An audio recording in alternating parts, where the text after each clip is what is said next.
estamos profundamente afectados por la barbarie de lo que son las guerras en todo el mundo, en especial por la barbarie de l'Afganistan.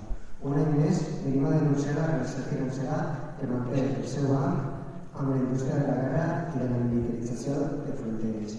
I com aquest finançament els fa còmplices indiscutibles no sols de la vulneració sistemàtica de drets humans, sinó de la mort de persones tant en conflictes armats com a les fronteres d'Europa.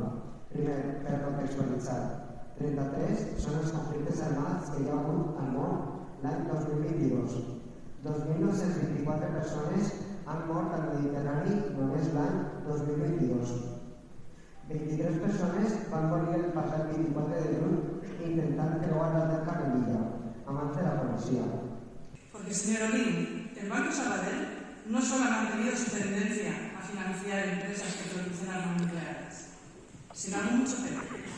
Ha duplicado la financiación hacia este tipo de empresas altamente controvertidas. Señores y señoras accionistas, ¿conocen ustedes a su banco?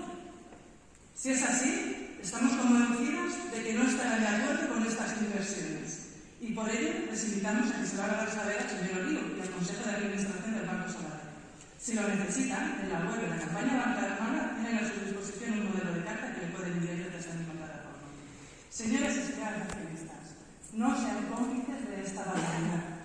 Muchas gracias.